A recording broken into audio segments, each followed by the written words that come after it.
more than half a dozen flights from the United States are scheduled to land in the region shortly with additional equipment. And as we look at providing this assistance, which I know I'll go back to the first part of your question, of course, but what we've tried to do, we made a strategic decision given we've seen Russia reposition their troops and their military to the eastern part of Ukraine to fight a different kind of war on the ground, which will be more,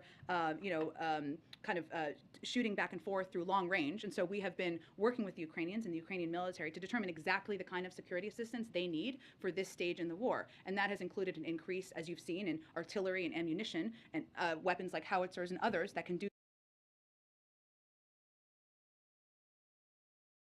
Oh yeah, the first time I listened to this, all I heard when she said that was like pew pew, the fighting kind, pew pew pew, instead of the boom boom kind. I don't know. She's just the way that she said that was so awkward. And the second time I listened to it, I heard it again. So I just yeah, it was funny to me.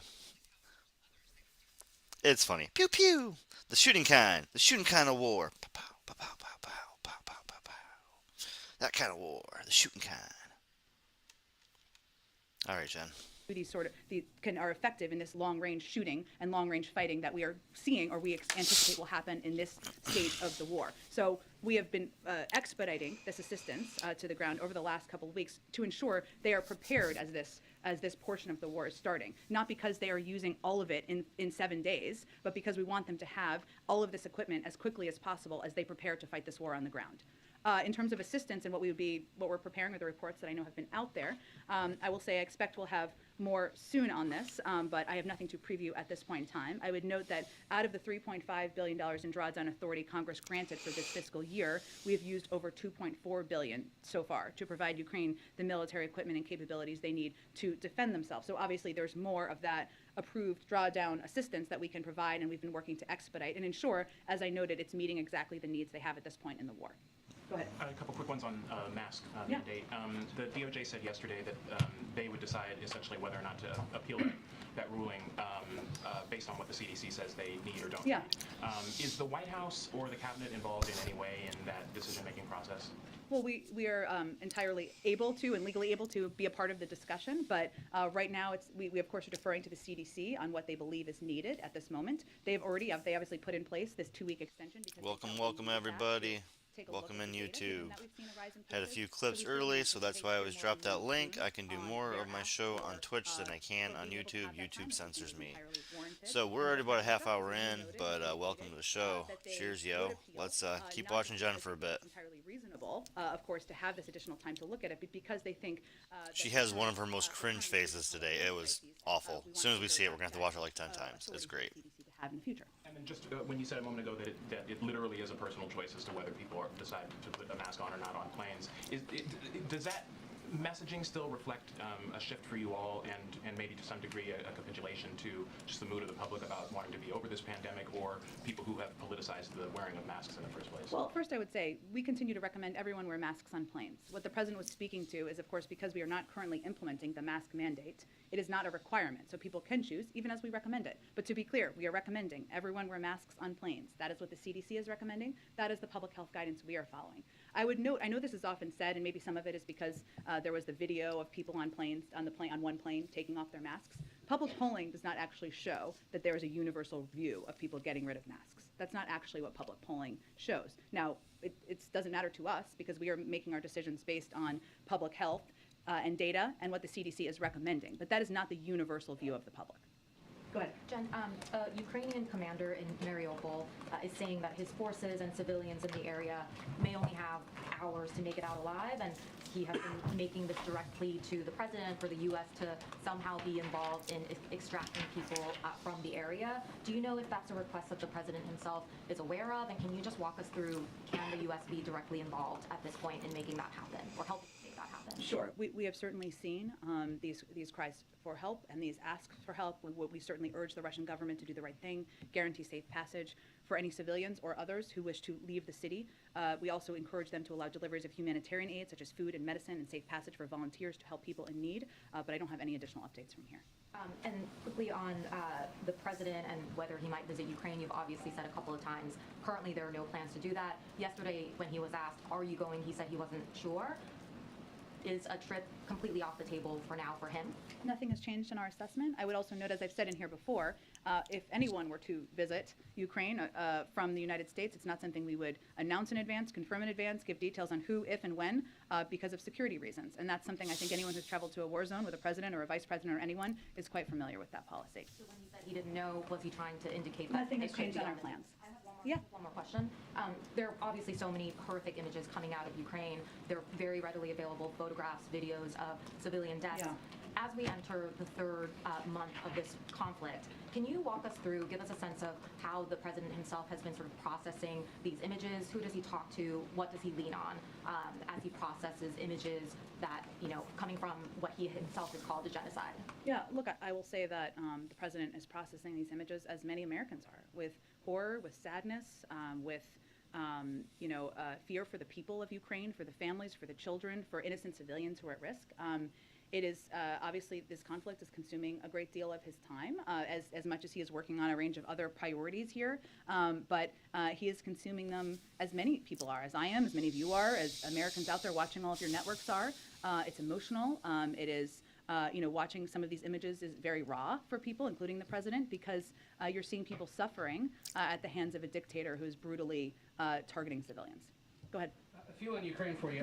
Does the fact that the U.S. is committing heavier weapon systems than it did initially indicate that there's less, at least in the assessment of the United States, less risk of retaliation from Russia now? The types of weapon systems we're providing are really a reflection of the conversations happening with the Ukrainian leadership and military about what they need in this stage of the war. And because this stage of the war is different, because it's going to be more on the ground and more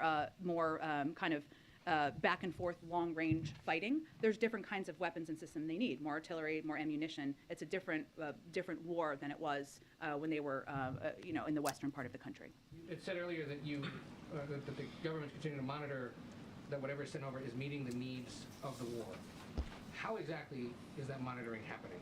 And there are going to be a lot of questions about how was the money spent, who did the equipment get in the hands of, how was it used? It may not be the next few weeks, but this could be over the next several months or years of was this worth it? Was it worth the cost? How exactly is that being done now? Well, look, I think that if you ask most Americans, if you ask members of Congress, if you ask most people in this country, what's important to do now is to equip and provide the type of support, assistance, including military equipment, to help them continue to fight and win in some cases, as they did in the Battle of Kyiv. Some this cases. War. That is our focus. Obviously, we coordinate very closely with them, but we provide them the assistance to distribute amongst their military. Because there was support in the beginning of the Iraq War and the Afghanistan War, and then there were years spent trying to retrace the spending on all that. I'm not saying that's necessarily going to be the case in this one, but there's no mechanism in place right now, at least. I would point you to the Department of Defense to detail that further, but I would note, obviously, this is different given we don't have U.S. soldiers on the ground. Obviously, equipment, ensuring we're reducing waste, fraud, and abuse is important to the president, but it's a different kind of war for a range of reasons. Given that Russia has conducted an ICBM test, is there any plan to reschedule the one that we canceled back on April 1st? That's not something we would preview. And what's the latest on the reported chemical weapons attack in Mariupol? Did the Russians use chemical weapons? There's no new assessment from here. Do you have any sense of when or how much longer that will take? I don't. I mean, what we talked about at the time, and I know my colleagues at the Department of Defense and State also referenced, is we don't have a team on the ground. It is difficult to assess, so it is something certainly we continue to work to do, but we don't have any additional updates or confirmation. Go ahead. Thanks, Jen. I have a question about marijuana policy. President Biden, as a candidate, promised to decriminalize marijuana. When is that going to happen? Well, Thank you. I mean, I listened to this already, so I knew it was coming. It had to be the Fox guy, right? It had to be the fucking Fox guy that did it. Happy 420. The Fox guy asked a good question. the president continues to believe that no one should be in jail because of drug use. I don't have an update here. We are continuing to work with Congress. But what I can say on marijuana is we've made some progress on our promises. For instance, the DEA just issued its first licenses to companies to cultivate marijuana for research purposes after years of delay during the prior administration. This is a key step in promoting research because it broadens the amount and quality of cannabis available for research purposes. Additionally, the president's continuing to review his clemency powers, which is something he also talked about on the campaign and certainly remains committed to taking action on. So he remains committed to what he said during the campaign, that people charged with marijuana-related offenses, number one, everybody gets out, record expunged. Well, again, he's reviewing his clemency powers. That's exactly what that looks like. I don't have any updates or previews beyond that, though. Okay, and a question about immigration. Does the president still have confidence that the vice president can get to the bottom of root causes of migration? He absolutely does, and is grateful for her work in doing exactly that. Why? Why does he have Why? confidence? Should I give you an update on a couple of the things we've done? What gives the president confidence when he sees that March 2022 has 28% more migrant encounters at the border than March 2021 when she got this assignment? Well, you asked me about root causes, right? So let me address that first, and what the vice president and other members of the administration who've been working with her have been doing. So we've been working with source and transit countries in the region to facilitate the quick return of individuals who previously resided in those countries, as well as to stem migration in its state. Some of that is getting agreements with partner countries on migration-related matters, and that's something that the vice president has been deeply engaged with. I'd also note that Secretary Mayorkas, who of course has worked with her on this, traveled to Costa Rica recently, where he joined the president of Costa Rica in announcing a bilateral migration agreement outlining our shared commitment to both manage migrant flows as well as promote economic growth in the region. And we also are maintaining a close partnership between the government of Mexico and the United States to stem irregular migration. So what addressing root causes means is working with countries in the region to take steps to have partnership, be able to have people sent back to the region as needed. And then the last one on this, is the president, or are you guys having discussions with advisors about delaying the removal of Title 42? Well, I would again remind everyone, because you gave me the opportunity, so thank you. Title 42 is not an immigration authority. I will get to your question. I promise, Peter. It is a public health authority. Congress gave the CDC authority to make determinations about when it should be lifted. So right now, we are planning and preparing for the end of Title 42 enforcement on May 23rd. But I would say that there are a range, the president agrees, that immigration in our country is broken. It's a system that is broken. There are a range of ideas out there in Congress, Democrats, Republicans, others, some who support a delay of Title 42 implementation, some who strongly oppose it. And there are a range of other ideas of reforming our immigration system. This would all require congressional action. We're happy to have that conversation with them. Go ahead. Along the Title 42, excuse me, sorry, it's allergies. It's so- okay, we understand. Good. We understand. We've been reporting that the administration is projecting a big budget shortfall for ICE and CBP should Title 42 be lifted. Is there a plan for how to get additional funding that's going to be needed to handle immigrants coming into the country? If that Title 42 is lifted, will you need funds for Congress? Can you divert funds from somewhere else? What's the thinking? So what DHS said last month is that they expect the current funding levels will not be sufficient to meet operational needs, but they have a number of options available to secure the resources required to implement our comprehensive strategy. This includes prioritizing and reallocating existing funds, requesting additional support from other federal agencies if necessary, engaging with Congress on that discussion. And I would note that as a part of this, as we prepare for the implementation of the end of Title 42, there are a range of steps that we've been taking to prepare for that, including surging resources, deploying resources to address increased volumes. That includes moving officers, agents, DHS volunteer force, personnel to rapidly decompress points along the border and more efficiently process migrants. It also entails the deployment of COVID-19 mitigation efforts, including the continued use of PPE, providing the COVID-19 vaccines. It also includes expanding these efforts to cover migrants in CBP custody. So point is, there are a range of steps in this comprehensive plan that I know Secretary Mayorkas is testifying today on the Hill, and I'm sure he'll be testifying more in the future. But what they said at the time when we announced this was that we expect current funding levels would not be sufficient. There are a range of ways to address that, and we're working on exactly that. And if, because we're just about a month away from this being lifted, if the administration doesn't feel like that plan is in place yet, would that be a reason to delay lifting Title 42? Well, we've proposed a plan. So that's a plan that is being implemented. In terms of any ideas to address immigration, including any delay of Title 42, that would require congressional action. So go ahead. More than 3,000 Ukrainians were processed along the southern border. People who had flown to Mexico to try to get into the U.S. That's a big leap over February. That number is expected to increase. Does the administration have any plans to announce a program that would make it easier for Ukrainians who already have family ties in the U.S. to be expedited into the U.S.? We are working. So we've obviously announced, the president has announced plans to accept 100,000 Ukrainians into the United States if they want to come, of course. We are working to finalize the details of that. Of course, right now, we are still, as you all know, as we've been talking about, implementing Title 42, no matter what country you are coming from, whether it's Ukraine or any other country in the world. Sure, but is there anything immediately in the works for a program similar to that? Well, no, the president announced a few weeks ago plans to welcome 100,000 Ukrainians, right? So it's just the details of how that program will work. I understand why you're asking. We just don't have the final details yet. But on supply chains, Yeah. Millions of people in China are on lockdown. Experts are sounding the alarm for what that could mean for further crippling supply chains, which obviously are already under strain. Is the administration concerned? How concerned is the administration about what that could mean for Americans waiting for goods here in the U.S.? Is there anything that the U.S. can do to mitigate that? Sure. So this is a very fluid, and I think you're talking about the lockdown around Shanghai, right, and the impact. So it's a very fluid situation, obviously. There's some uncertainty surrounding the impacts of China's lockdown on our economy.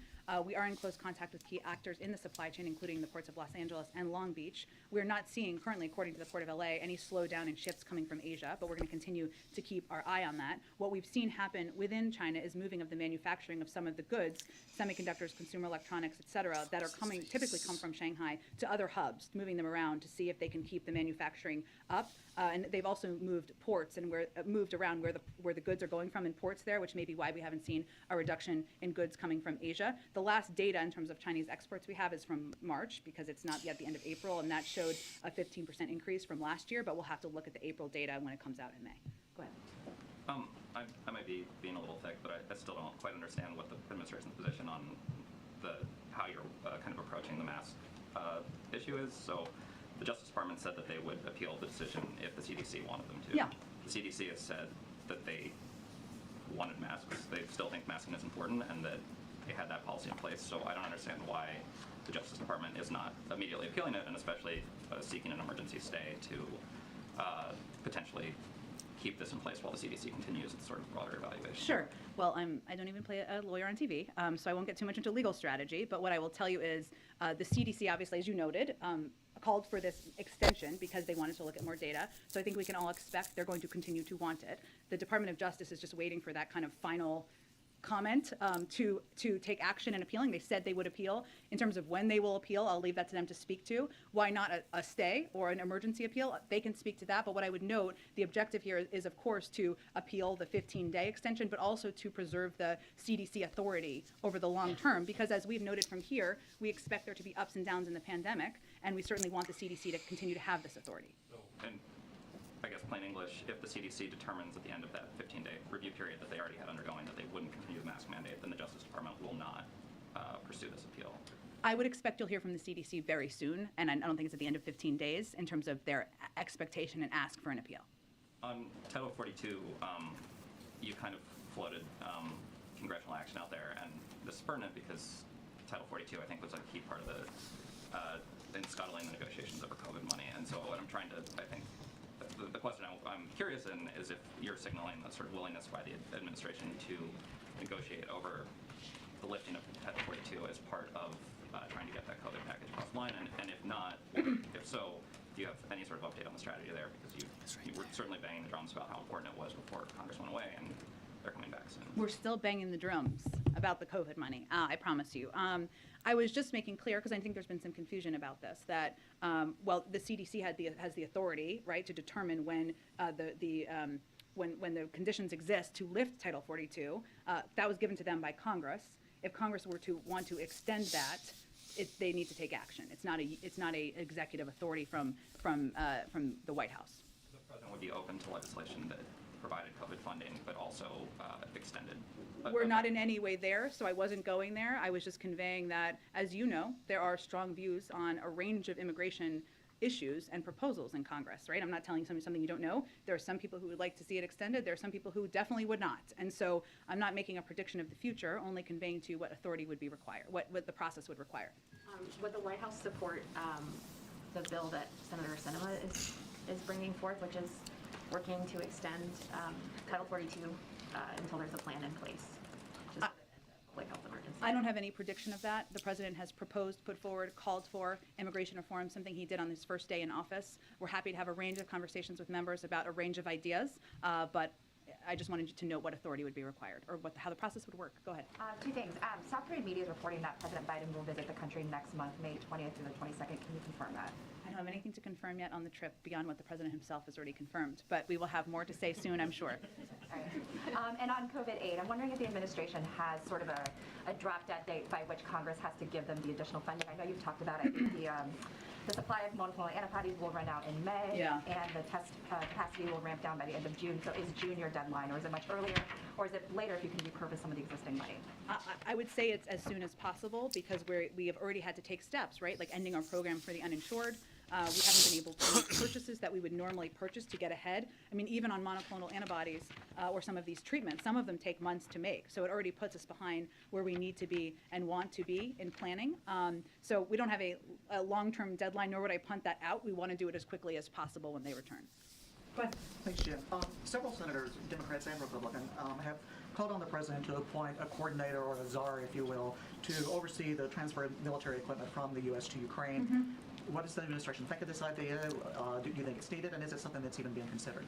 I don't have any personnel updates. Obviously, ensuring that it is, and kind of goes back to Ed's earlier question, that it is done effectively, efficiently, quickly, is a priority for the president. But I don't have any personnel previews or updates at this point in time. Go ahead. Jen, 2 questions. I wanted to ask you about the concept of athletic boycotts to deal with Russia, and if this is something that the administration supports. I actually saw some of the news that Wimbledon decided to ban athletes from Russia and Belarus from competing in the tournament. I'm just curious if the administration believes the athletic boycotts are a good tactic to use.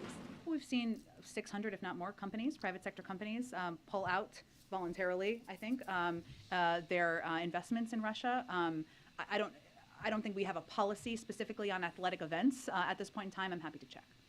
And then also, there were reports that Treasury Secretary Janet Yellen and some other U.S. officials walked out of G20 meetings when Russian officials began speaking. Could you just explain a little bit more about why they took that move, and is it a move that we could anticipate President Biden making himself? Well, the president and Secretary Yellen have both said that we can't have business as usual at the G20 or in a lot of these international forums as it relates to Russia. And she and the Treasury team made clear that she was planning to participate in some and not other meetings, which certainly is something we support. The president also has conveyed he doesn't believe that they should be that Russia should be a part of the G20. That's now 6 months away in terms of his participation. So I can't make a prediction of what actions he may or may not take, but certainly we support her steps, and it's an indication of the fact that President Putin and Russia has become a pariah on the global stage. Thank you, Jen. Just today, Russia issued another warning about consequences of Finland and Sweden joining NATO. Do you have a response? Well, the decision of any country to join NATO is up to that country and NATO to make a determination about, and certainly that's the case here. We strongly support NATO's open door policy, and I'm not going to indulge Russia's saber rattling. Go ahead. Thank you, Jen. Just to zoom out a bit on the Ukraine aid and the policy towards this war. The President of the European Council, Charles Michel, was there today in Kyiv, and he said, quote, which was unusually clear, I thought, he said, "You are not alone, we are with you, and we'll do everything which is possible to support you and to make sure that Ukraine will win the war." Is it the policy of the United States that Russia should not only lose, but be seen to lose this war? Is that a strategic goal? I think we've been pretty clear that we're going to do everything possible to make sure President Putin and Russia recognize this is a strategic loss, that the president is a pariah on the global stage. Now, when you have a country that has lost as many people as Ukraine has, millions of people have been left homeless. I don't know if that feels like a win to them, but I think it's also true that the Ukrainians have clearly won the Battle of Kyiv. They have surpassed the expectations of the world in terms of their ability to fight back against Russia. And Russia has not only become a pariah on the world stage, but they have effectively united NATO, effectively driven countries to desire an interest in joining NATO, have united the West in a way that has never been their objective, while also their economy is crumbling. So, that is all a victory in terms of Goodbye, 420. The concrete goal of the aid that's going there, now we're talking artillery and more, is the goal a battlefield defeat for Russia, ultimately? Not a compromise, no gray areas, just... We're doing everything we can to equip the Ukrainian government, Ukrainian leaders to effectively fight back in this military battle. Go ahead. Thanks, Jen. Just to go back to the mask ruling, you mentioned some of the videos that we saw, but it certainly did prompt some very abrupt changes on Monday after it came down. Passengers being told mid-flight to take their masks off. Can you share more about what the president's personal reaction was to the decision, to how it came down, and what unfolded over those couple of hours and the stories we're hearing about some of those flights? I'm not sure we have a story here about some of those flights. That we're hearing now about parents talking about being on a flight with their kids and then being concerned because they were mid-flight. But just what was his reaction to the decision, and what happened then over the next couple of hours on Monday? Well, we obviously didn't expect the decision because we wouldn't have known in advance how a court would act. And we disagreed with the decision immediately. So the immediate steps were to determine what power we had to respond to that. Obviously, that came in the form of the Department of Justice, came in the form of the CDC acting and putting out the statements that they did. But, we also don't take photos of flights as data about how the country reacts to issues, as whether they're ripping off their masks or not. I mean, our focus here was seeing what power we had to preserve what we felt was in the public health interest of the country. The president's COVID advisors concerned that there could be an increase in cases, a spike in cases in the coming weeks because specifically the mask mandate being lifted. Well, I'm not going to make a projection of that because I'm not a doctor, and certainly I can check with our health team and see if they have any predictions of that. Obviously, they wanted more time because they've seen rising cases, and they feel it is in our interest to preserve the mask mandate, even for that short period of time, or have the authority moving forward in case cases go up, and we needed to take that step in the future. But I don't have a prediction of rising cases. I would point you to the CDC or other health officials. Go ahead.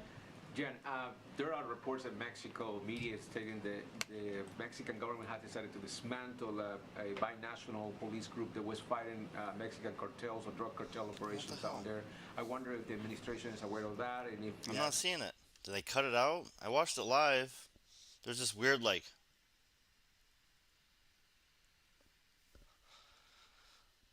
moment where she kind of, like, forgot where she was or something. I didn't see it today. I didn't see it in the remake. They cut it out. They fucking cut it. That's crazy. I gotta fucking, like, record that shit when I watch it live. It's so weird.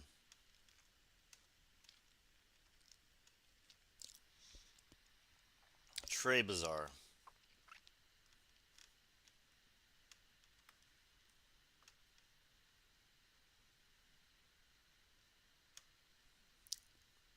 Like button, to hit the share button. All of those things help with the algorithm that hates me.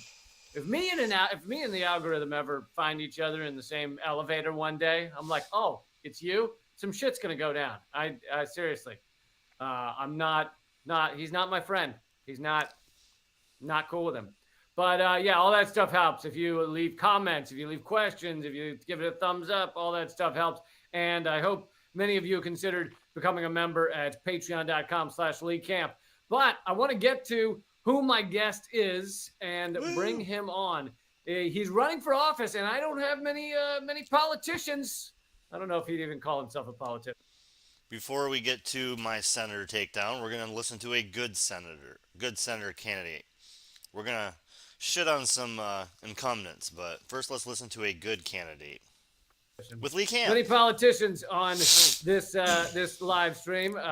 You guys are disenchanted with the two-party shitstorm as much as I am. But this guy is a different brand, and I've gotten to know him for several years now. And he's been spectacular on all fronts in everything I've talked to him about. So hopefully you can get to know him a little more.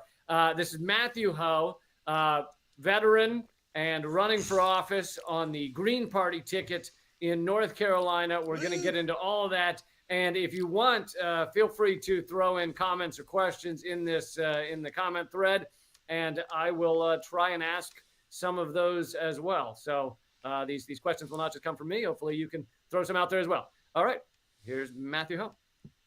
Hey. Hey, Lee. Thanks for having me on. Yeah, thanks for joining me. It's a pleasure to have you on. I'm excited that you're running for office. Although, I think I should start out by saying that I'm pretty sick of electoralism. I'm pretty disenchanted. I think that we have a two-party shit show that is completely corrupt and taken over by moneyed interests, by corporate America. So I guess I'll start with that. Why run for office? Because we can't give up this side of the fight. We just can't. I mean, we have to have representation electorally to try and achieve what we are doing. It's got to be a three-prong attack. Community leaders, activists, and politicians.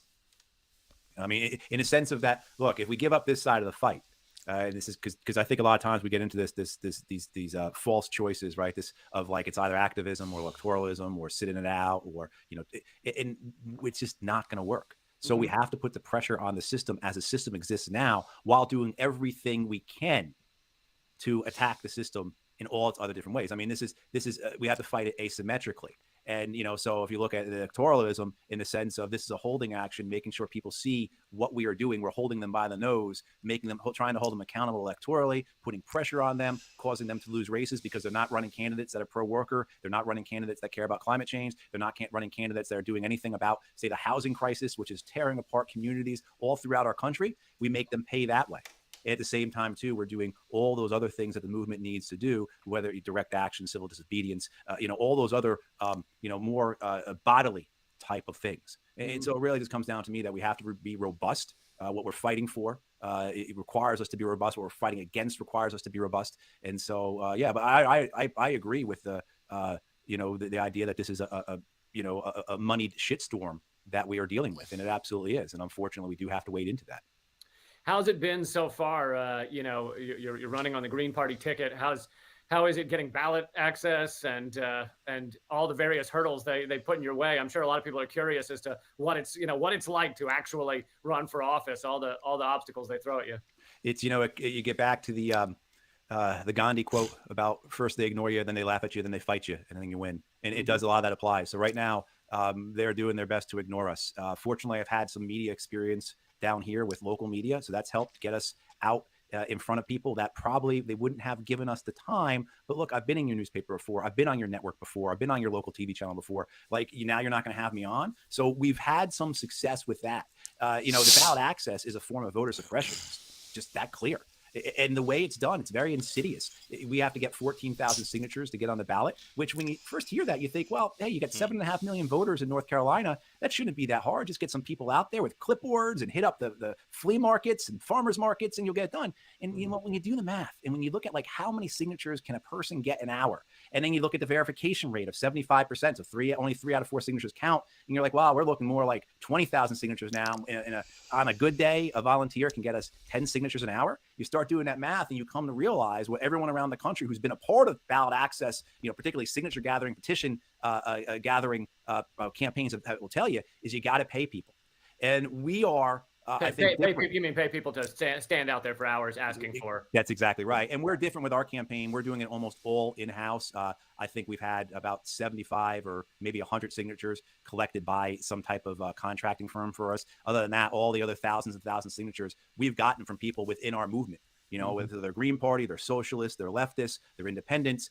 But what they can't do is they can't give us 10, 15, 20 hours a week to get us signatures if they're not being paid because they can't afford to do that because their rent's going up. Who has that kind of time? Right, exactly. I mean, it just cost them a half day's pay to drive halfway across the state to get us signatures.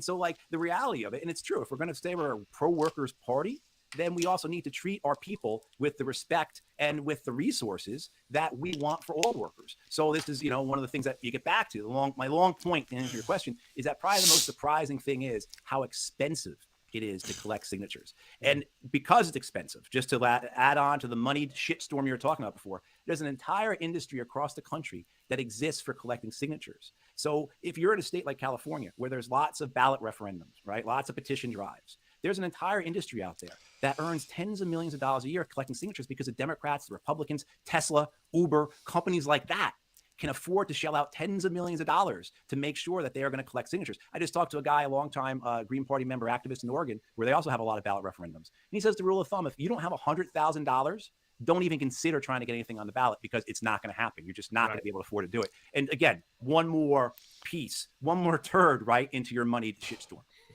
Yeah. Right. I mean, like that's the reality of it. Yeah. Yeah. Well, yeah, and that's just one aspect of how this system is bought out. You haven't even gotten into the fact that you will likely be swamped in the number of ads that are bought by the Democrats and Republicans, because they can turn to mega dollar multi-millionaires to fund their campaigns, and that tends to not be the case for third party candidates. Right. In 2020, the U.S. Senate race in North Carolina, they spent $300 million on the race. 25 for Tom Tillis, the Republican who won, 50 for Cal Cunningham, the Democrat who lost, and $225 million in dark money, in outside money, right? It's Citizens United money that we know about. So we're up against that, and we're not. And this time, the race in North Carolina is going to be one of 4 contested races for the U.S. Senate. So they spent $300 million last time. They'll spend $350, $400, maybe $500 million. Here's the thing, though, because it's one of the contested races as a Green Party candidate. And just like my friend on the right, Shannon Bray, who's a libertarian in this race, we are going to be talking about issues that people are going to vote for. I'm going to be the only one on the ballot talking about single payer health insurance. I'm going to be on the ballot talking about rental. I want you to keep going on that, but I think you're actually answering this question that was put forward by someone. How does he plan to establish a presence in black and white working class communities to get them to receive green as a legitimate brand? So I want to let you continue because I think you're kind of answering that. Yeah, right. And thanks, Pittsburgh Dude 87. It's Thanks for asking a question that we're gonna basically answer while we're talking right now. Welcome everybody. What's up? Jesus, it's the consistency, right? It's a showing that we are a party built on principles, and from those principles come our policies on issues. And we show that we run candidates, I believe, that come from the backgrounds that are similar to the people that we claim we're going to represent. I mean, you know, people who are, what I find most when I talk to Democrats who are upset I'm running because I'm spoiling the election. I'm All right, we're saying goodbye to 420, guys. I got another bull packed here. Let's do this shit. Fucking goodbye, 420. It was a fun day. We're going to listen to a good senator and then the 10 worst senators for re-election. The 10 worst incumbent senators for 420 marijuana this year. I got the top 10 list here. We're going to go over a couple articles talking about these assholes. But first, a good senator candidate. A candidate that's actually pro-pot, pro-people, pro-working man. Splitting votes or whatever, is that these people don't have people in their lives who are making dangerous decisions on their healthcare and their family's healthcare because of the amount of money left in their checking account. They don't have people in their lives who are being forced to move because the house they've been renting for 5 years got sold and the new landlord is going to increase the rent by 50%. They don't know people like that. They don't have, I mean, the number of people I know in my life who've died from overdoses. Like the people I have in my life who their futures are now not what they had thought they would be. Because we treat overdose, we have a war on drugs where we treat substance abuse and addiction issues as a crime rather than a public health issue, right? So we run candidates, I think, that understand that live that have people in their lives who are experiencing these things. And we show that we are a clear alternative, that there's no overlap between me and the Democrat. There's no overlap between Shannon Bray and the Republican, you know, and that we continue to put pressure on them, continue to hammer them, continue them to cause them to lose elections. If you want to buy the whole, you split the vote, you stole votes, okay, fine.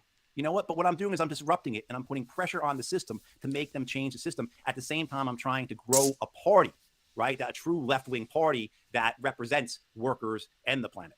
And you know, history has shown that the only time that our government does things for workers, for average people, is when there is a threat of people like you taking over Congress. Or, you know, it is that threat coming from the left where they go, okay, well, we have to do some of these things because we are losing our seats or at risk of losing our seats. Those are, you look historically, those are the few times that our government has actually done something for the people. Right. You know, if the Democrats decide it's better for them to keep pleasing Joe Manchin, allow him to keep his committee chairmanships, than to get rid of the filibuster in order to, you know, do something about anything, then they will be punished for it. The same way, too, if they want to clear out their Democratic primary like they did here in North Carolina, so that a centrist Democrat who is going to be, you know, basically the second coming of you know, Joe Biden as a senator, right? I mean, that's who they're basically running here. Well, there's going to be a consequence for that. If you continue to not meet the needs of the people, well, then you're going to lose those people's votes. It's very similar, I think, in a way to labor and the need for labor to have the ability to strike in order to force management, to force business, to force owners to realize the demands. Because if you don't have that leverage, and voters have that leverage in the ballot box, right? So if they choose not to vote or they vote third party, that's a way, I think, very similar to the way that workers can strike to, you know, get justice, fairness. It's not about getting your way. It's about getting justice and fairness. Since we're talking about workers, if you want to weigh in on what's going on with Amazon and Starbucks, but especially Amazon, the fights that are ongoing about unions and Starbucks just put Schultz back in, right, as CEO because he was so good at breaking unions and breaking workers. So, yeah, I thought you might want to comment on that. Yeah, because like with Starbucks, I know every day on Twitter, I see another store is unionized, right? I don't even know what they're up to. The other day, they were past 20, so I don't even know where it's happening. And the first Amazon ever to vote. So with the Amazon stuff, it's interesting because the presumptive Democratic nominee for the U.S. Senate down here, Sherry Beasley, she's got the same folks on her campaign that work for Amazon to bust unions, to disrupt union. I mean, you can't make this stuff up, you know? I mean, so the idea that you had coming out of the pandemic, these great victories for workers that, you know, wow. I think workers, as Chris Smalls, you know, the guy who's organized the Amazon labor union. A Democratic candidate has the same people they use to bust unions. Oh, that's fucking crazy. Why is mainstream media not all up on that? His victory, what he said, and I think this is so important for people to hear, is stop quitting your jobs and organizing. Stop going from one place to another because it's not going to be any better. And, you know, Small's saying that and the amount of attention he's getting and going on, you know, wherever he can get on. He was on Fox News last week, which is fantastic. People were upset with him because he went on Tucker Carlson. But like, hey, look, he just spoke to how many millions of people, you know? It's like people being mad at me for having a show at RT that I don't have anymore. But it's like, well, you didn't give him a platform anywhere else. They're not having Chris Smalls on CNN anymore. No. They're not having him on MSNBC. So he went to one of the largest platforms where they'd have him. And, you know, that as an anti-war voice, it was like RT was the only network that was going to let me do a show. So, you know, if you don't want these people on these platforms, then let them be on all the other platforms. Oh, that's absolutely correct. Hey, I used to go on MSNBC so much that when I get to the studio up by American University in DC, they had my makeup shade, right, already prepared. Like, so I felt I had made it. This is like what year was that? This was 2011, 2012, and it's interesting because because Bush was still in. No, Obama, but because 2011, yeah, 2011, 2012. But it is. I think this is instructive because this is stuff that I mean, you saw what happened at MSNBC with Phil Donahue, Jesse Ventura, Dylan Ratigan, Cenk Uygur, Crystal Ball. I mean, like there's some others too. But the Cenk Uygur said this, that MSNBC gets its marching orders from the White House, and I mean that's more or less true because I was going on as an anti-war voice all the time in 2011, 2012. And why? Because it helped the White House because Obama wanted to do a drawdown of troops from Afghanistan. They put me into a media. I got into a Media Matters training program. And Media Matters, that's a Democratic. Everyone else in that training with me had a specific role to play in the sense of this person, she's going to be talking about abortion. This person, she's going to be talking about, what Obamacare. We were all getting trained to go on and talk about specific things. And you had to be nominated and then you had to be accepted. So it wasn't like I filled out a form and said, please take me. No, I got put into Media Matters training by someone who I have no idea who nominated me. But what it was, as I understood it, is because I was making the case for, hey, we've got to need to follow Obama's drawdown. We need to get out of Afghanistan. And if you remember with the whole surge in Afghanistan, Obama said by summer 2011, we'll be out of Afghanistan, or we'll start drawing out of Afghanistan and we'll be out by end of 2012, 2013. I once put together several clips. It was like 5 or 6 of them of various presidents, including 2 from Obama, saying we're done with the war in Afghanistan in different years. And they just kept saying it. Oh, we were working. They just kept saying it over and over again. Voice vote in 20. Oh, it was fucking. It was on repeat. Like, it was such a propaganda drum. Like, yeah, we're gonna do it. Bump it, bump it, bump it, bump. We're gonna do it. Bump it, bump it, bump it. We're gonna do it. Bump it. We're gonna do it. We're gonna eventually do it, maybe. Nope. End of 2011, we got a vote from the Senate to say get out of Afghanistan. No one ever remembers that, but we did. I mean, and then a bunch of things happened, and Obama didn't want to look weak.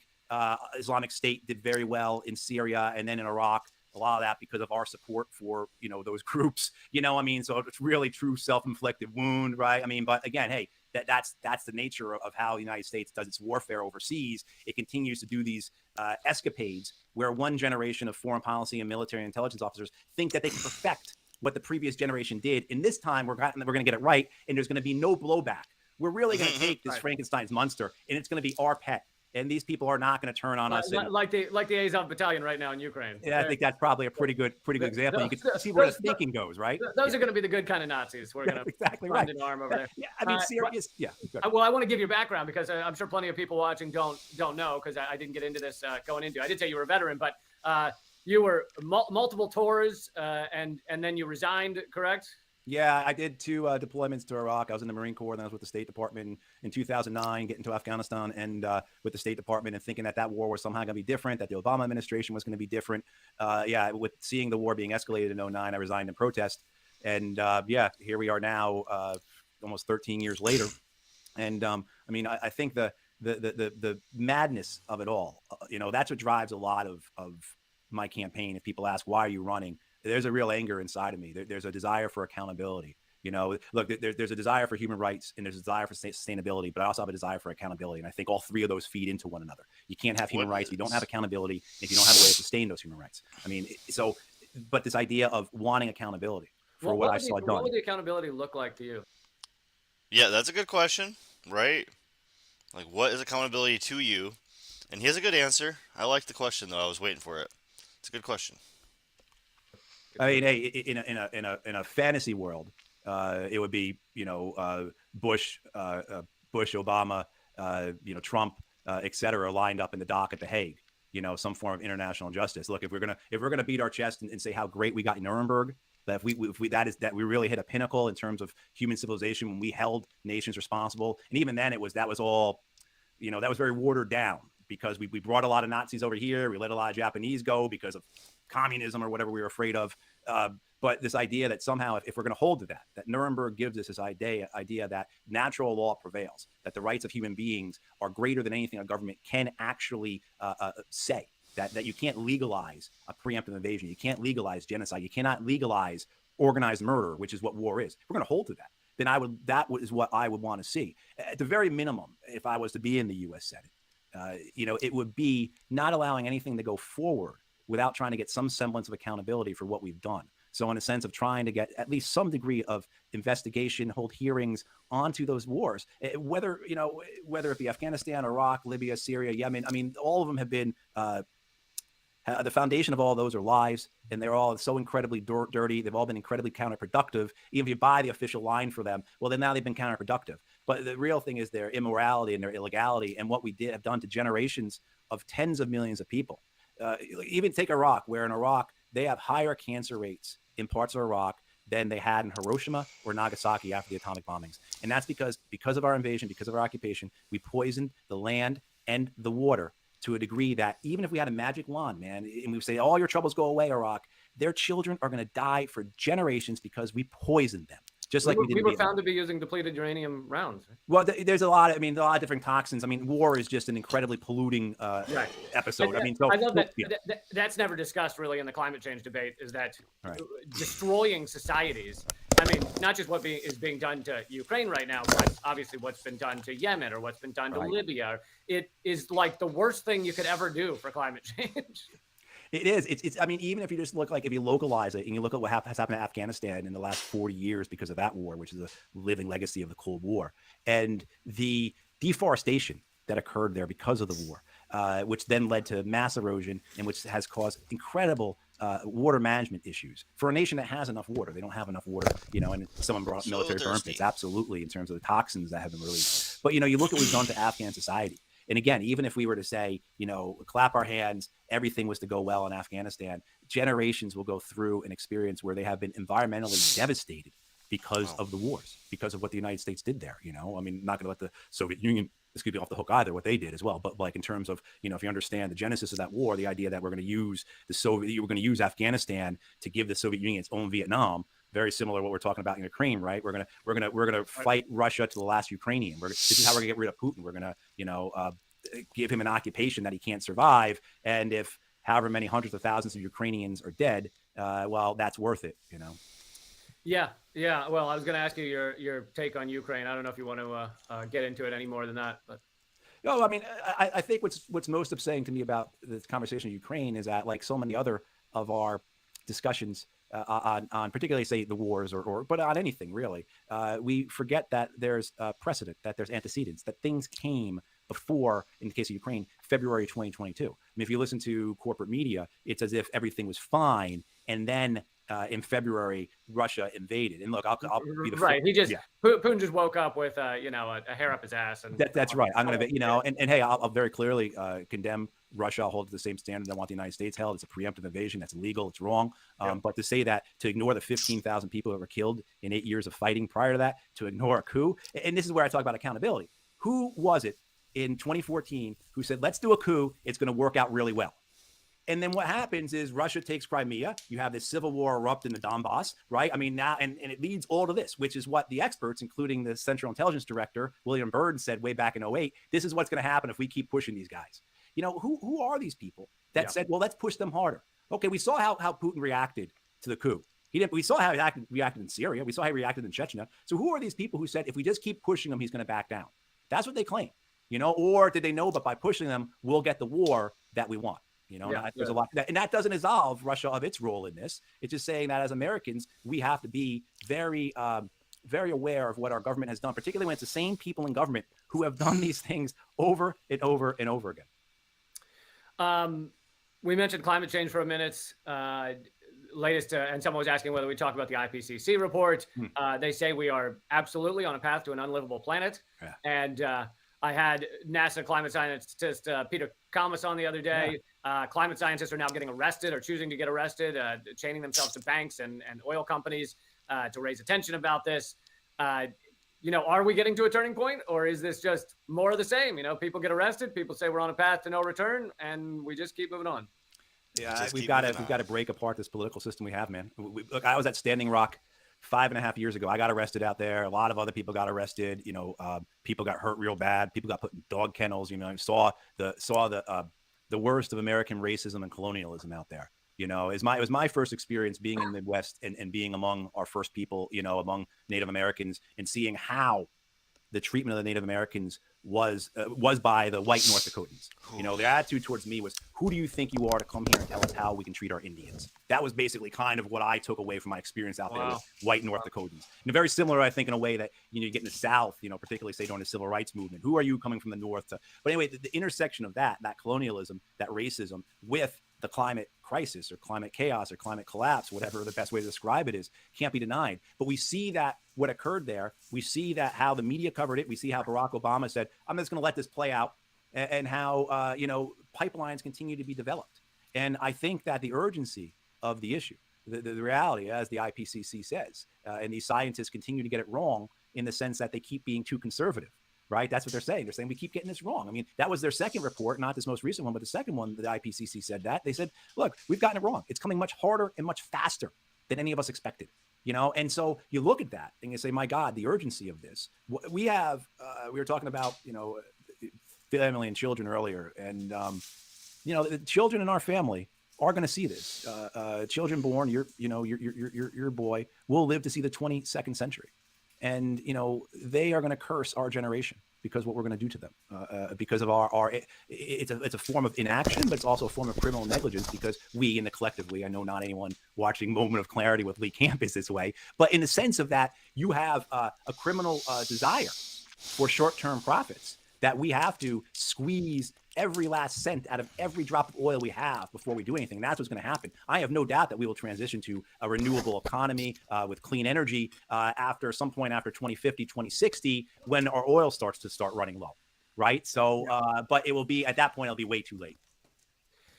Yeah, I think that's right. I think, you know, we need climate revolution, and you're hearing that phrase thrown around a lot more now. And increasingly, that is the only option left. Is just a very large scale people standing up and saying this is enough in multiple regards. You've got the oil pipelines, you've got factory farming, which is killing the planet. You've got just deforestation.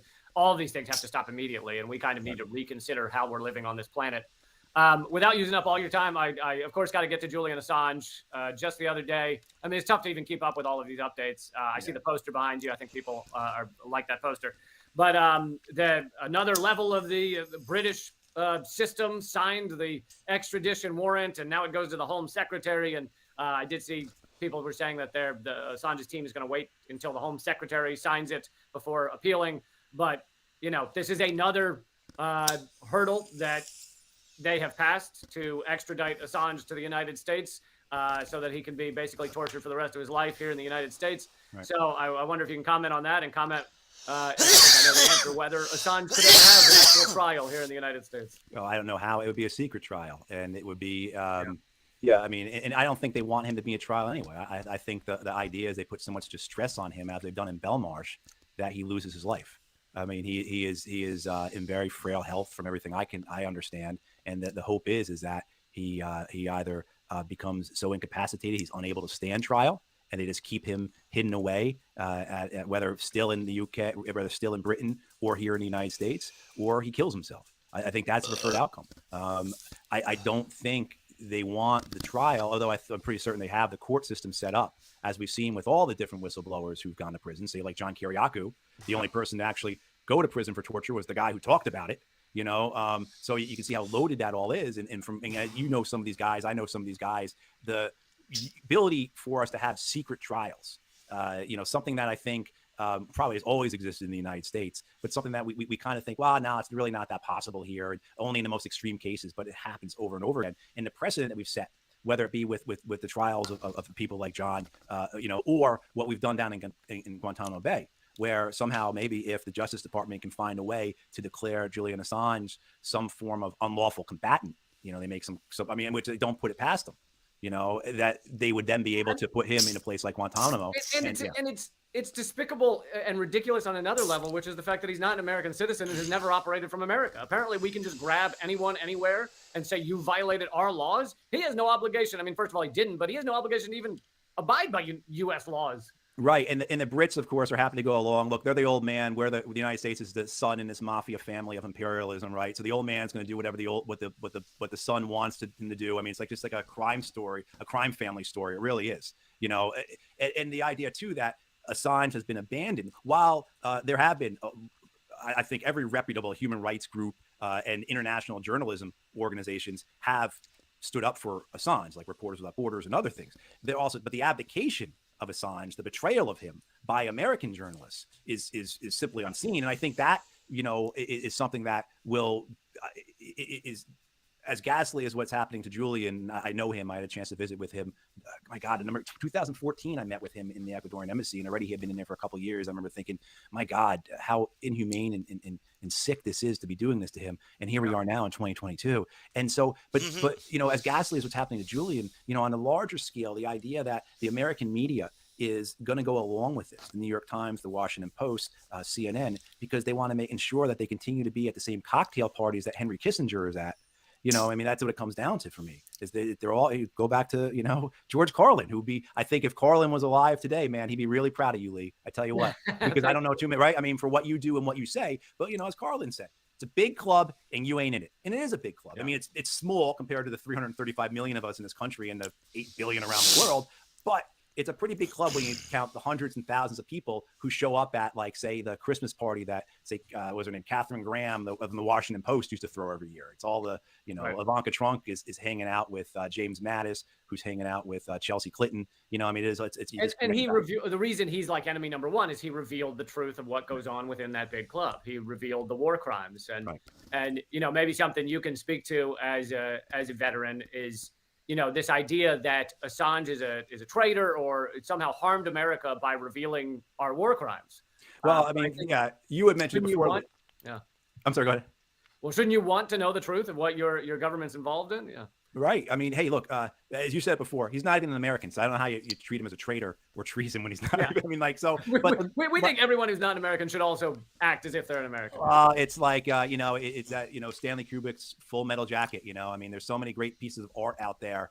You know, movies that tell a truth. And, you know, there's a scene and, you know, pardon my language, I'll repeat the scene, you know, the line, but, you know, the colonel, the general says to Matthew Modine's character, inside of every goop, there's an American dying to get out. And that's how people view it. I really do view it that people do view it that way. And excuse my language for repeating the line, but like, that was just that's the essence of it. That type of arrogance, that type of you know, the height of imperialism, where it's a cultural supremacy, it's a racial supremacy, you know, and so the fact that Assange would have the temerity to attack that system, to expose it for where it really is, it's not the pinnacle, it's the base, it's the foundation. It's obscene, it's disgusting. It commits war crimes. It's organized murder. When I was back in those days when I was on MSNBC all the time, the Apache helicopter murder video was put up, had just come out. Right. I remember being on. And being asked by, I don't know, Contessa Brewer or whoever was the host that day, you know, what do you think of this? And what I wanted to say, and this was in 2010, so we had been in Afghanistan for, 8.5 years, and in Iraq for, you know, 5.5 years or 6.5 years or however long. And what I wanted to say was that, what do you think we were doing over there? What do you think was happening over there? I mean, that's the great thing I do believe about what's happening now with the Ukraine coverage is people are seeing what war's like. Now it's being propagandized. It's being told in a way that is far from objective or far from neutral, but they're seeing what it looks like. They're not getting this sanitized version of war. And that's what Julian Assange did. Julian Assange showed what exactly was happening over there and what the government was doing. This goes back to what Neil Sheehan said. Neil Sheehan, the great New York Times reporter who, you know, covered the Vietnam War, wrote a book called A Bright Shining Lie, which I along with another New York Times reporter, a guy named David Halberstam, who wrote The Best and the Brightest, those two books. When people ask me what books they should read about the Iraq and Afghan wars, I tell them those two books, which are about Vietnam, because if you understand the truths that are in those books, you understand the Iraq and Afghan wars.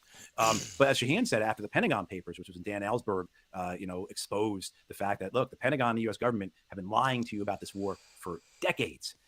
You know, what Sheehan said, it was that, look, government secrets exist, not to protect the American people from some type of external enemy, but to protect the government from the people, right? I mean, and that's exactly what's happening here with Assange, is they are going to do everything they can to kill him, either figuratively or literally kill him, in order to prevent the American people knowing what most of the rest of the world knows. I mean, that's one of the things about the Apache helicopter video. If you were living in the Middle East, if you were living in South America, if you were living in Asia, you saw a video like that all the time. because the Iraqis were posting it themselves and putting it on YouTube or some other type of platform.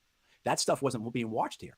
You know, you would sometimes see something that a Marine or a soldier would post, but it'd always be kind of geared in a way that it was exciting or oorah or something like that. You know, so the what Julian did and has done for us to understand how the rest of the world sees us, as well as providing for some form of accountability. And I'll finish by saying, you know, with Julian, I'll stop by saying that nothing. Look, in both Chelsea Manning's trial, and in Julian's trial, the U.S. government has consistently said they have no record, no evidence of anyone being hurt by the release of those documents. No one was ever hurt by it. And if you think it somehow damaged American credibility, somehow hurt us because it made us look bad, well, then you just weren't paying attention, because we were already looking bad and we have no credibility. Right, and if you hurt American credibility by revealing the truth about America, then that's America's own fault. Like, don't commit war crimes if you don't want people to find out about your war crimes. Sorry. That's exactly very, very much true. If you don't want people to call you a war criminal, don't be a war criminal. Yeah. Well, Matthew, thank you so much for taking the time to join us here. How can people keep up with your campaign, and what would you like to say to people in the closing here? Yeah, absolutely. I appreciate this opportunity. Thank you for all the work you're doing. You know, you're an inspiration to a lot of us. For me, the campaign website is Matthew Ho for Senate. My last name spelled H-O-H. Google that, it'll come right up. We can use your support. And it's North Carolina. It's North Carolina, but we can use your support. We've got 4 weeks left to get on the ballot. If you help us get on the ballot, then we can really disrupt the political system down here by talking about these things, by getting out there, by helping to grow a third party, a left-wing party, but also too by disrupting the established political system, because they're running this year on if I'm not in the race, no one is going to talk about rent control. If I'm not in a race, no one's going to talk about student debt cancellation. If I'm not in a race, no one's going to talk about 100,000 dead last year from overdoses, let alone the fact that we're close to 1 million people dead from COVID, and a third of those deaths are because of a lack of health insurance. That's not going to get brought up. Yep. You know, so that's the type of thing. And I understand people are sour on electoral politics, but we do have to do it all. We have to put our bodies in the street, and we also have to fight them in the palaces, so to speak. Yeah. All right, Matthew Ho, running as a Green Party candidate in North Carolina, and it's yeah, check him out. Obviously, I have every couple weeks, so I think he is worth a check out. All right, let's do the main story tonight. My face is getting a little sore. I just took some medicine. It might kick my ass in about a half hour, so let's get through my actual story so I can hurt my face a little less. All right.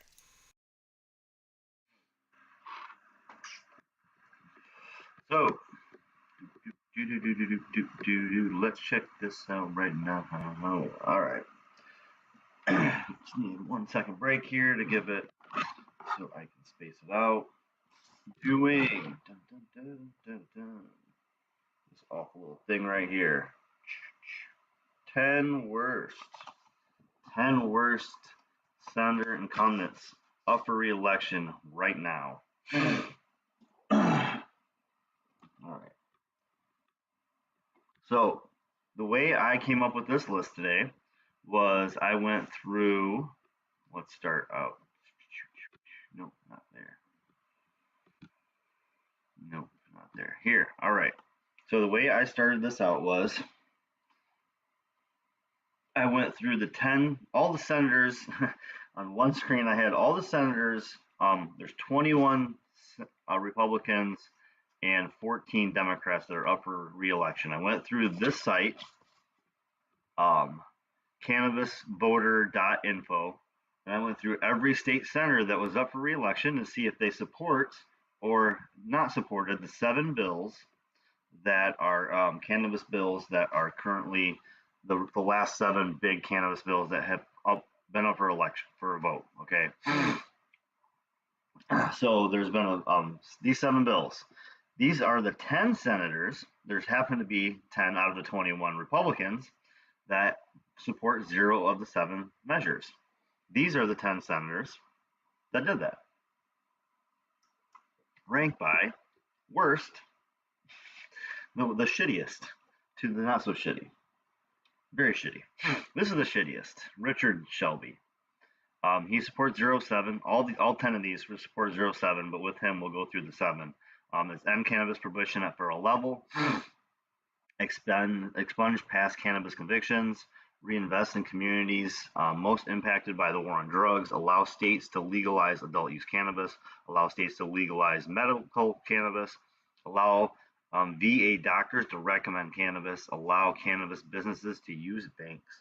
Those are the 7 basic bills that Cannabis Info Voter has set up for these senators. All right, so that gets us down to 10. Again, this is the worst. So that was the site I used to get us down to 10. There's also the Vice site, but oh yeah, talking give me a headache, guys. This is gonna be quick. Oh, should be doing this much longer. So I saw this article from Forbes, the 5 worst senators on marijuana policy.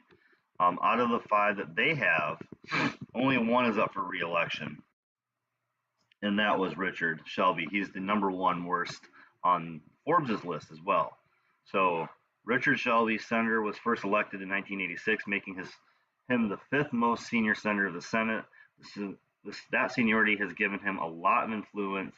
And just this year, Shelby became the chairman of the powerful Senate Appropriations Committee. He has already used this position to block several votes on amendments that would have advanced marijuana reform. Shelby claims that this is a principled stance against spending amendments, but with his history of voting against every important marijuana reform in recent years, it's clear his opposition is as much against content as process. It seems that Shelby has taken the mantle of the chief Senate prohibitionist from the former junior senator from Alabama and current Jeff Sessions. So yeah, he is the worst according to Forbes. He was the only one of the 5 that is up for re-election. You got McConnell, Feinstein, Cruz, and Carper. Honorable mentions, there was 2 though. You have Marco Rubio and James Lankford. So Marco Rubio and James Lankford are going to rank in 2 and 3 on our list. They also have F from normal. They also have we're going to put Marco Rubio at rank number 2. All right. Marco Rubio will be ranked number 2 on our list. But let's start out here. Alabama. So, this is the Vice article. Richard Shelby did not respond to any comments, but he has an F rating from normal. Shelby has voted against the Mikulski Amendment protecting state marijuana laws, as well as the amendment that would allow VA doctors to recommend therapy. So he has denied all, and he gets an F from normal. So that's why he's number 1. Number 2 is James Lankford from Oklahoma. Oh my God, this fucking scrolling on this fucking thing sucks.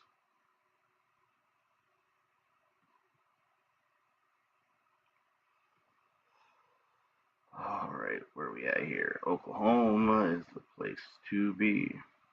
James Lankford is the asshole of the. Senator does not support the legalization of recreational marijuana, was a spokesman statement, but he gets an F from normal and has suggested marijuana hurts families. F from normal, thinks it hurts families. He gets honorable mention from Forbes. We're giving him number 2. Sorry, he gets number 2. Sorry. Marco Rubio gets number 3. And that's because we kind of expect it from Marco, huh? Oh, man. Number 4, Robert Portman. Probably haven't heard of him. Who would have, huh?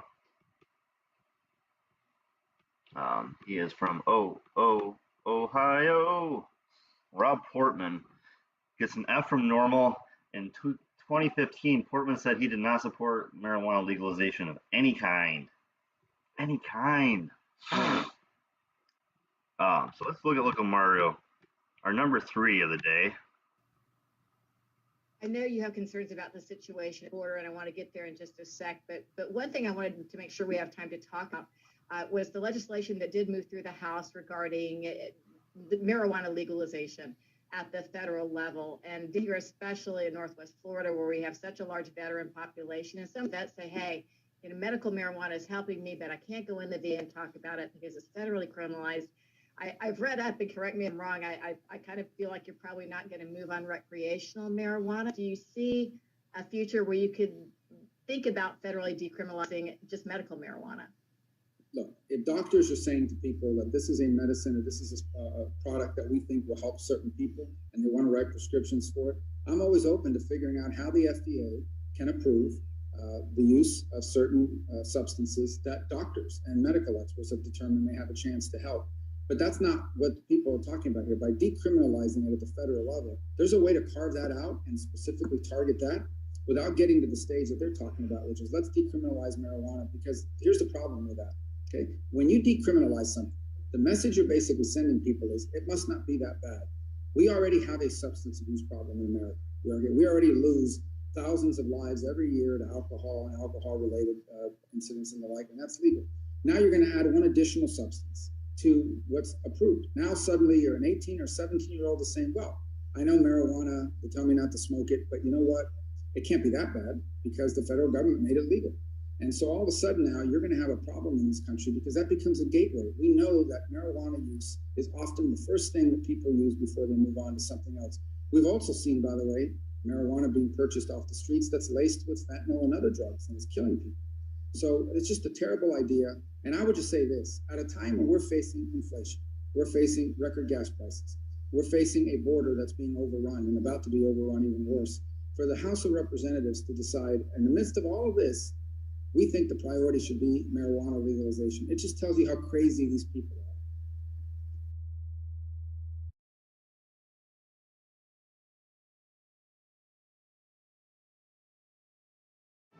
Hot under the collar because your basement is full of water? Ox Foundation Solutions has the expertise and the know-how to repair cracks, wet basements and crawl spaces, and uneven floors in your home.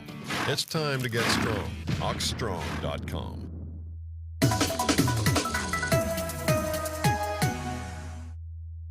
Well, I voted against that in the committee. I know, you know, you got a lot of drugs, they're controlled substances. You got to have prescription to do it. Some of them outlawed totally. I don't see any real medicinal purpose in marijuana because people are going to abuse it and misuse it. But other people would argue that it does help relieve pain. But I think that maybe the Federal Drug Administration, somebody else ought to make those decisions. They shouldn't.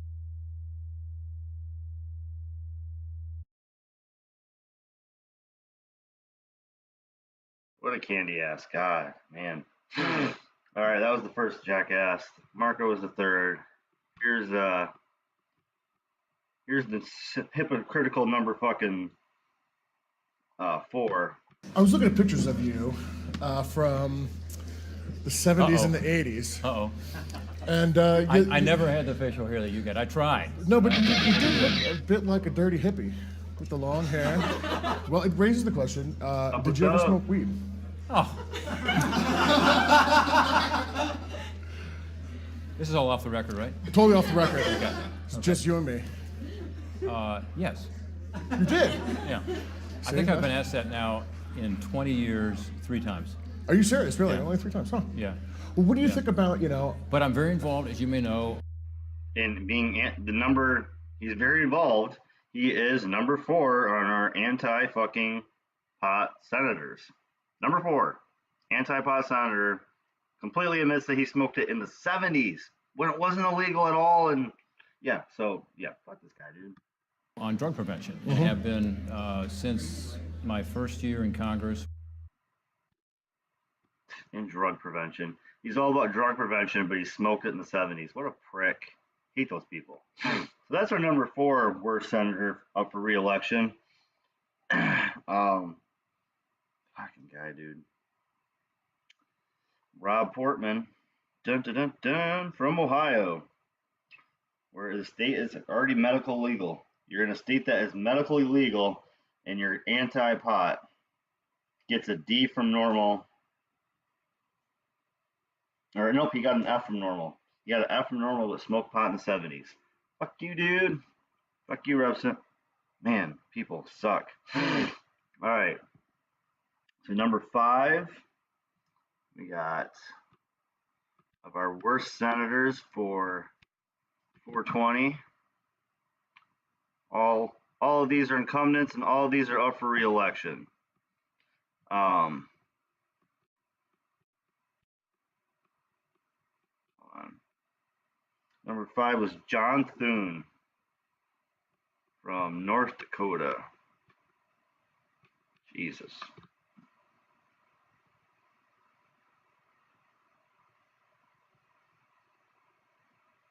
And why does every fucking article have to be like 16% fucking ads? God. Just nothing can be freaking smooth and easy. Everything has to be ads, ads, ads. Your news program, you shouldn't be 60% freaking clickbait.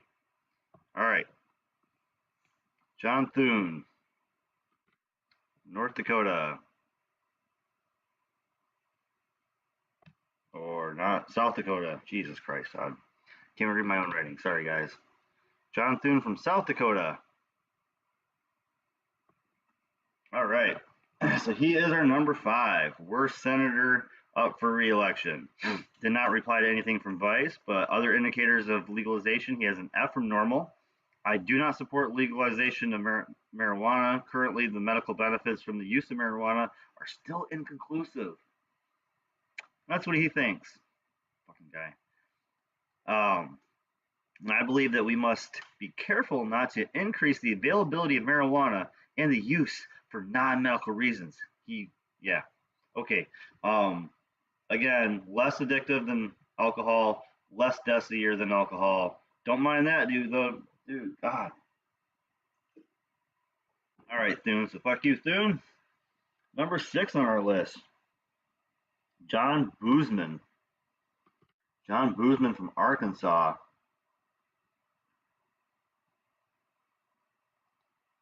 So John Boozman, one of the states, Arkansas here, very illegal, although it is a medical state. Both the Republican senators are against it, very against it. And Boozman has opposed the legalization of medical marijuana in Arkansas. He was very opposed to it, and his state went against him anyway. And he denies and he refused to basically talk about the subject publicly. Really, is what happens. So fuck that guy. If you're from Arkansas, your senators hate you, dude. Pat Toomey from Pennsylvania, also another medical state. He's our number 7. Our number 8 is Tim Scott from South Carolina, a state that has literally a congressperson trying to push for decriminalization getting rid of the Schedule 2. Just craziness. Just craziness, guys. Number 9 is going to be Charles Grassley. I'm sure you've heard of them, but they're also in a state of that's not even really legal at all. The state's very, that's an angelic Christian crap state, so no surprise there. And number 10 on our list is John Kennedy, which John Kennedy is a Republican from Louisiana. Louisiana, for some reason, is anti-pot. I have no fucking clue why. I would love to know why, but he's number 10 on our list today. So good for you, buddy. So that was my quicker than expected to be top 10, because I am getting a headache from talking. My toothache has not gone away from yesterday yet.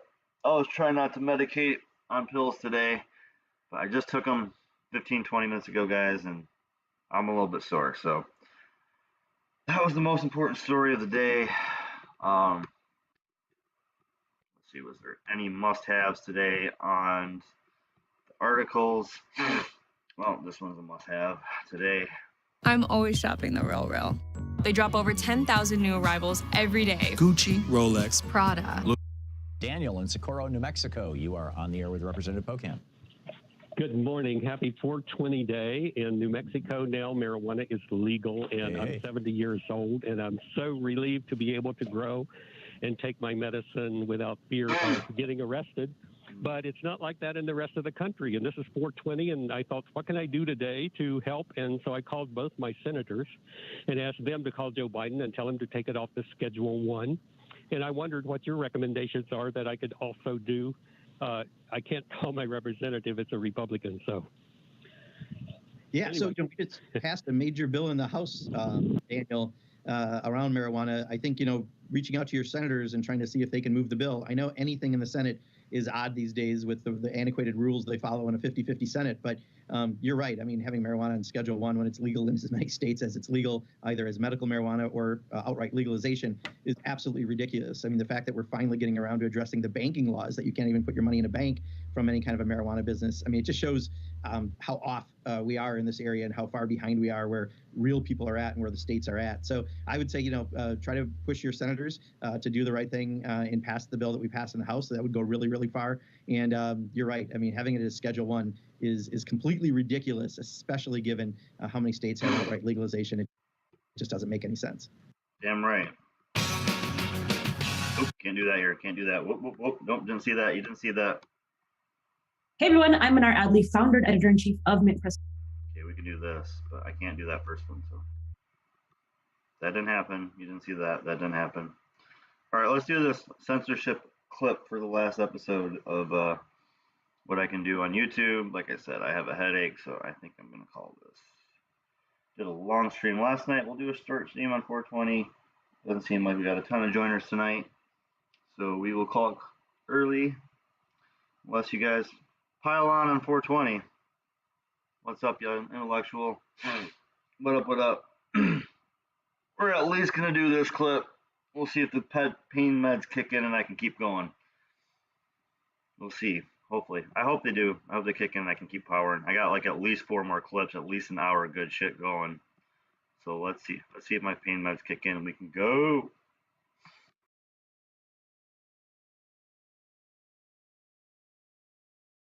News and director of our new video project, Behind the Headlines. I have an urgent appeal to make to everyone who cares not only for our First Amendment, but for the future of our planet.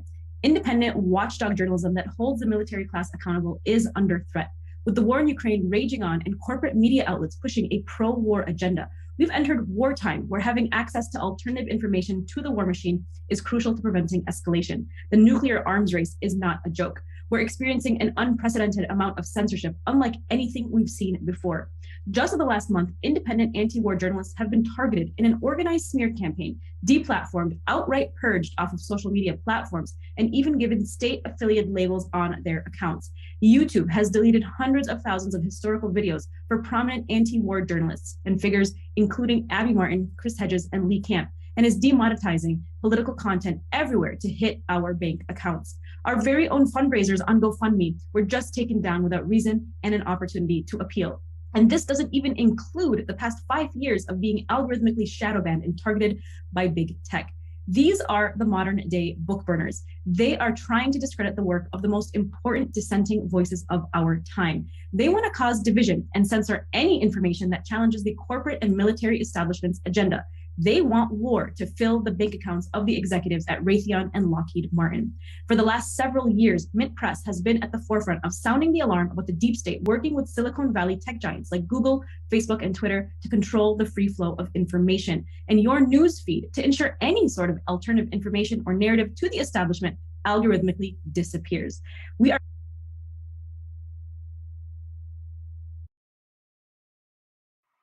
I don't know how many times they've been banned, censored, shadow banned. Like Mint Press News disappears all the time. I had to find them. I've had to find them again at least like 5 times. And I think I've told you guys before, the only reason I usually keep them is because of mines and because I keep finding their articles there, clicking on them and then finding them again because yeah, they are constantly deleted, shadow banned. They are not allowed to speak the truth. Fuck, I just lose. So, yeah, that's number one. These guys are constantly deleted.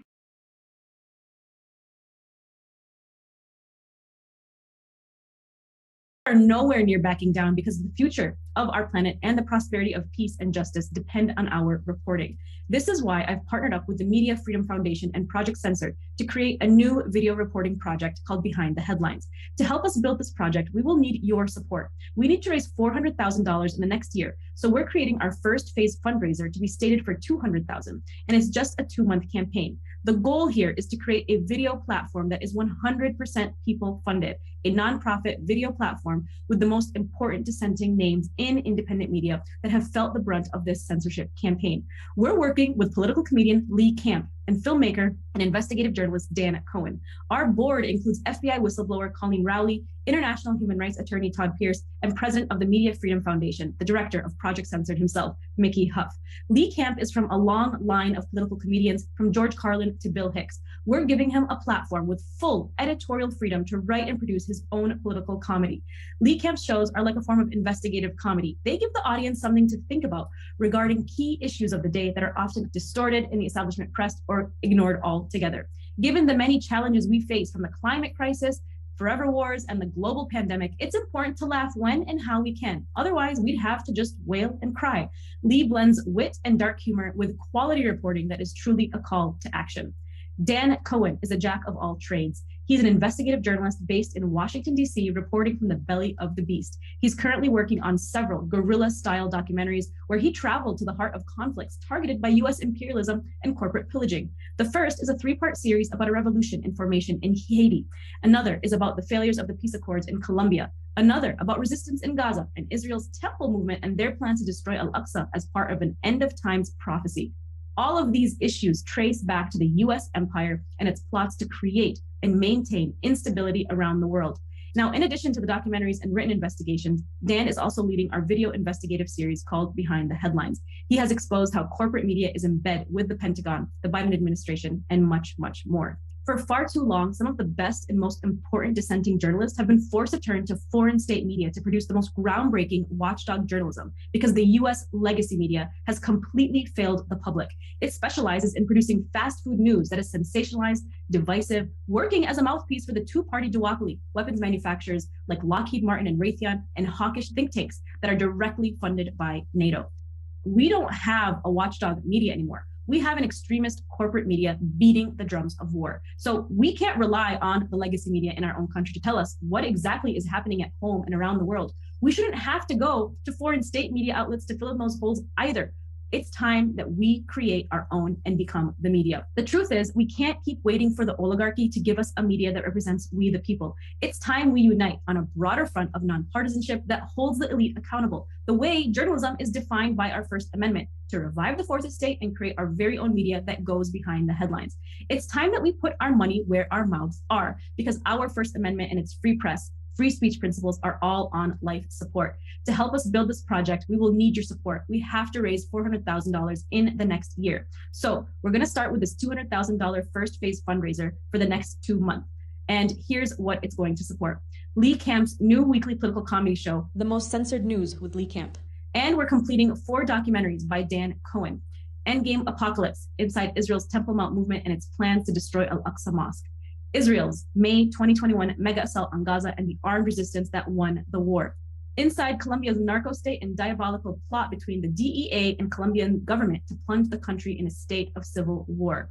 And finally, we're wrapping up a 3-part series inside Haiti's rising resistance movement against neoliberalism and US occupation and how the US is trying to quash it.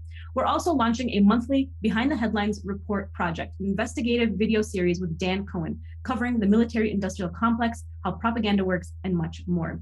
We're also launching a weekly video podcast interview series with myself, Manar Adley. I hope that you will join us today.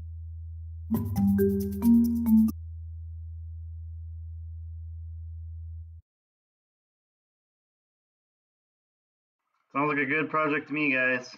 So, yeah, go Mint Press News, picking up where RT got smashed. I think we should watch one comedy video, smoke one last bowl, and yeah, I gotta fucking lay down. I'm done. I'm beat. My fucking head hurts like a motherfucker. Oh. And the dog's right behind me, so yeah, I need to take him for a walk and lay down. So let's do a comedy clip to call this 420 a good night. Sorry for the short stream, but when you're fucking have a headache, you have a headache. Fuck it. Life happens, right?